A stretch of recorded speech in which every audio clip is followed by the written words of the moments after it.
সবাইকে আন্তরিক শুভেচ্ছা। আজকে আমরা মূলত জানবো ব্যাংক খাতের জন্য একটি চরম দুঃসংবাদ, অর্থাৎ বাংলাদেশের সকল ব্যাংকের সকল গ্রাহকদের জন্য একটা চরম দুঃসংবাদ জানতে যাচ্ছি আমরা। এই সংক্রান্ত বিভিন্ন রকম পত্রপত্রিকাগুলো বিভিন্ন রকম প্রতিবেদন প্রকাশ করে। আর আজকে আমরা মূলত জানবো বাংলা ট্রিবিউন পত্রিকার একটা প্রতিবেদনের শিরোনামে যেমনটি বলা হচ্ছে, গ্রাহকের টাকা উধাও, কেন্দ্রীয় ব্যাংকের ছাপাখানায় ভর করে টিকে আছে ব্যাংক খাত। অর্থাৎ গ্রাহকদের টাকা, মূলত তারলে যে টাকাগুলো আছে সেই টাকাগুলো এখন পর্যাপ্ত পরিমাণে হিসেব মিলছে না। বাংলাদেশের দুর্বল ব্যাংক সহ অন্যান্য ব্যাংকগুলো তারল্য সংকটে ভুগছে এবং কেন্দ্রীয় ব্যাংক তাদেরকে সাহায্য সহযোগিতা করছে মূলত টাকা ছাপিয়ে। কি বলা হচ্ছে মূলত এই প্রতিবেদনে, কি বলা হচ্ছে সরকারের পক্ষ থেকে, আর কি বলছেন মূলত গ্রাহকগণ, এই সংক্রান্ত বিস্তারিত তথ্য জানাবো আজকে ভিডিওতে। যেমনটি প্রতিবেদনে বলা হচ্ছে, দেশের কোটি কোটি মানুষ জীবনে সঞ্চয়, ব্যবসার মূলধন কিংবা অবসরের নিরাপত্তা হিসেবে যে অর্থ ব্যাংকে জমা রেখেছিলেন তার একটা বড় অংশ এখন আর ব্যাংকের ভল্টে নেই। সেই অর্থের বড় অংশ চলে গেছে কিছু প্রভাবশালী ঋণ গ্রহীতার হাতে। অভিযোগ রয়েছে রাজনৈতিক প্রভাব, দুর্বল নিয়ন্ত্রণ ব্যবস্থা, ব্যাংক পরিচালনায় অনিয়মের সুযোগ নিয়ে এইসব ঋণ গ্রহীতা হাজার হাজার কোটি টাকা ঋণ নিয়ে তা বিদেশে পাচার করেছেন। ফলে ব্যাংকের প্রকৃত মালিক অর্থাৎ আমানতকারীরা নিজেদের টাকাই তুলতে গিয়ে পড়ছেন চরম সংকটে। এমন পরিস্থিতিতে ব্যাংকগুলোকে সচল রাখতে এবং গ্রাহকদের অর্থ ফেরত দেওয়ার জন্য বাংলাদেশ ব্যাংককে বারবার এগিয়ে আসতে হয়েছে।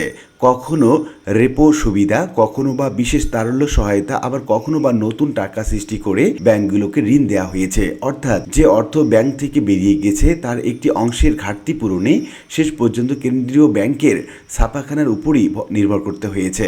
বাংলাদেশ ব্যাংকের সদ্য প্রকাশিত ফিনান্সিয়াল স্টেবিলিটি রিপোর্ট 2025 এর তথ্য বলছে, ব্যাংকিং ব্যবস্থাকে সচল রাখতে গত বছর বিভিন্ন উপায়ে 21,68,000 কোটি টাকা তারল্য সহায়তা দেওয়া হয়েছে। এর আগের অর্থ বছরে সহায়তার পরিমাণ ছিল আরও বেশি, 30,29,000 কোটি টাকা। অপরদিকে 2026 সালের জুন পর্যন্ত সংকটে থাকা ব্যাংকগুলোকে বিশেষ তারল্য সহায়তা হিসেবে দেওয়া হয়েছে প্রায় 76,000 কোটি টাকা। কিন্তু প্রশ্ন উঠছে, কেন বারবার কেন্দ্রীয় ব্যাংকে এত বিপুল পরিমাণ অর্থ সহায়তা দিতে হচ্ছে?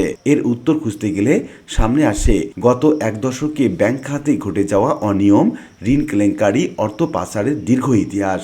ব্যাংকের মূল ব্যবসা হলো জনগণের কাছ থেকে আমানত সংগ্রহ করে সেই অর্থ ঋণ হিসাবে বিতরণ করা। কিন্তু বাংলাদেশের বহু ব্যাংকে এই স্বাভাবিক প্রক্রিয়া বিকৃত হয়েছে। ব্যাংকের পরিচালনা পর্ষদ এবং প্রভাবশালী ব্যবসায়ী গোষ্ঠীর সঙ্গে যোগ সাজেশের মাধ্যমে বিপুল অঙ্কের ঋণ অনুমোদন করা হয়েছে। অনেক ক্ষেত্রে একই গোষ্ঠী ব্যাংকের মালিক, পরিচালক এবং বড় ঋণ গ্রহীতা তিন ভূমিকাতে রয়েছে। এস আলম গ্রুপের ঘটনা এই বাস্তবতার সবচেয়ে আলোচিত উদাহরণ। অভিযোগ রয়েছে, গ্রুপটি নিয়ন্ত্রণে থাকা একাধিক ব্যাংক থেকে হাজার হাজার কোটি টাকা ঋণ নিয়ে দেশের বাইরে সম্পদ গড়ে তুলেছে। ব্যাংকের তহবিল ব্যবহার করে বিদেশি কোম্পানি সম্পত্তি এবং বিভিন্ন ধরনের বিনিয়োগের তথ্য বিভিন্ন সময়ে আলোচনায় এসেছে। ফলে ব্যাংকের ব্যালেন্স শিটে ঋণ থাকলেও নগদ অর্থ আর নেই। যখন আমানতকারীদের টাকা তুলতে যান তখন ব্যাংকগুলো সেই অর্থ ফেরত দিতে হিমশিম খাচ্ছে।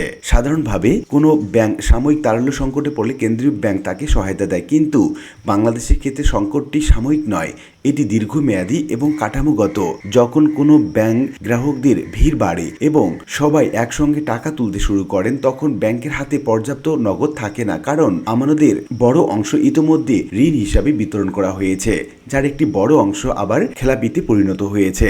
এই অবস্থায় Bangladesh bank lender of last resort কিংবা শেষ আশ্রয়দাতা হিসাবে এগিয়ে এসেছে।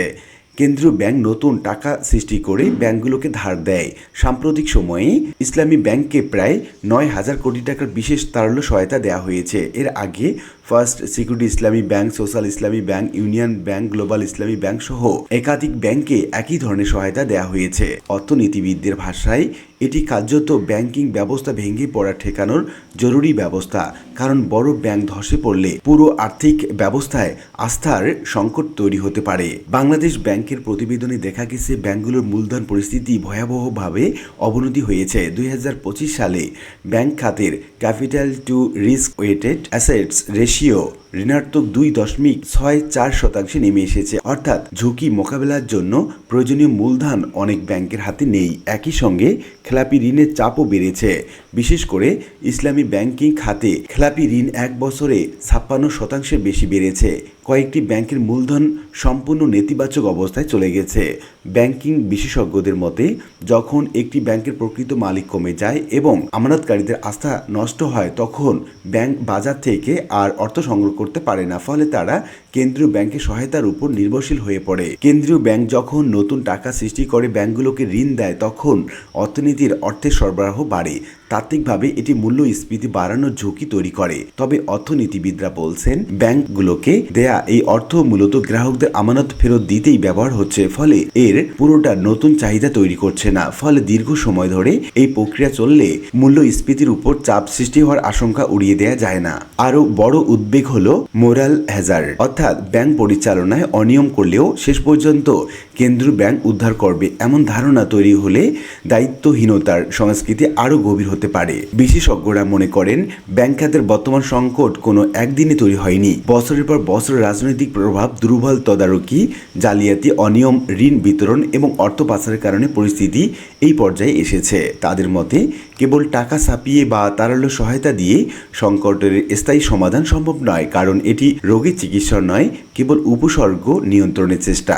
বিশেষজ্ঞদের মতে ব্যাংক খাতকে বাঁচাতে হলে 5টি বিষয়ে জরুরি পদক্ষেপ নেওয়া প্রয়োজন। 1 নম্বরে বলা হচ্ছে বড় ঋণ খেলাপিদের বিরুদ্ধে কঠোর ব্যবস্থা নিয়ে পাচার করা অর্থ ফিরিয়ে আনার ব্যবস্থা নিতে হবে। দ্বিতীয়ত বলা হচ্ছে দুর্বল ব্যাংকগুলোকে পুনর্গঠন এবং একীভূতকরণ কিংবা প্রয়োজনে রেজুলেশন প্রক্রিয়ায় নিতে হবে। তৃতীয়ত বলা হচ্ছে ব্যাংক খাতের বা ব্যাংক পরিচালনা পর্ষদের রাজনৈতিক এবং ব্যবসায়িক প্রভাব কমিয়ে পেশাদারিত্ব নিশ্চিত করতে হবে। এবং চতুর্থত বলা হচ্ছে বাংলাদেশ ব্যাংকের স্বাধীনতা এবং তদারকি ক্ষমতা আরও শক্তিশালী করতে হবে। এবং 5 নম্বরে বলা হচ্ছে আমানতকারীদের স্বার্থকে সর্বোচ্চ অগ্রাধিকার দিয়ে ব্যাংক খাতে জবাবদিহি প্রতিষ্ঠা করতে হবে। বাংলাদেশ ব্যাংকিং খাত আজ এক কঠিন বাস্তবতার মুখোমুখি। কোটি মানুষের আমানতের অর্থের একটা বড় অংশ খেলাপি ঋণ এবং অর্থ পাচারের মাধ্যমে হারিয়ে গেছে। সেই শূন্যতা পূরণে কেন্দ্রীয় ব্যাংক বারবার নতুন টাকা সৃষ্টি করে ব্যাংকগুলোকে সহায়তা দিচ্ছে। এতে আপাতত ব্যাংকগুলো টিকে থাকলেও সমস্যার মূল কারণ রয়ে গেছে আগের জায়গাতেই। অর্থনীতিবিদদের ভাষায় ব্যাংক খাতে সংকট এখন শুধু আর্থিক নয়, এটি আস্থা সংকট। আর আস্থা একবার হারিয়ে গেলে তার টাকা ছাপিয়ে ফিরিয়ে আনা যায় না। সুশাসন, জবাবদিহিতা এবং আইনের কঠোর প্রয়োগ ছাড়া এই সংকটের স্থায়ী সমাধান সম্ভব নয়। তো উল্লিখিত বিভিন্ন আলোচনা থেকে আমরা এটুকু বলতে পারি যে বর্তমান বাংলাদেশ ব্যাংক তথা সবগুলো ব্যাংক একটা কঠিন বাস্তবতার মুখোমুখি হয়েছে। এই ব্যাংকগুলো বিভিন্ন রকম ঋণ গ্রহীতা, তারা ঋণ নিয়েছে এবং তারা মূলত ঋণ পরিশোধ করছে না। কেননা এইসব অনেকগুলো ব্যক্তি আছেন যারা বিদেশে অবস্থান করছেন কিংবা বিদেশে অবস্থান করে তাদের টাকা মূলত তারা পরিশোধ করছে না, যার কারণে এই টাকাগুলো খেলাপি হয়ে আছে এবং আপাতত দৃষ্টিতে খেলাপি বা ব্যাংকে টাকা থাকলেও তারল্যভাবে অর্থাৎ নগদ টাকা মিলছে না। আর এই কারণে বাংলাদেশ ব্যাংকে একটা কঠিন বাস্তবতার মুখোমুখি হতে হয়েছে। এবং বর্তমান সরকার যদি এই ব্যাংক খাতের জন্য একটি উৎকৃষ্ট এবং সর্বোৎকৃষ্ট পন্থা অবলম্বন করে কিংবা যথাযথ ব্যবস্থা গ্রহণ করে তাহলে ব্যাংক খাত হয়তো সামনে ঘুরে দাঁড়াবে, এমনটি বিশ্বাস করেন বিশেষজ্ঞরা। আশা করি বিষয়টি বুঝতে পেরেছেন। আর আজকের ভিডিওটি এ পর্যন্ত। ভিডিওটি ভালো লাগলে লাইক, কমেন্ট করতে ভুলবেন না। দেখা হবে অন্য কোনো ভিডিওতে। সে পর্যন্ত সবাই ভালো থাকবেন। ধন্যবাদ।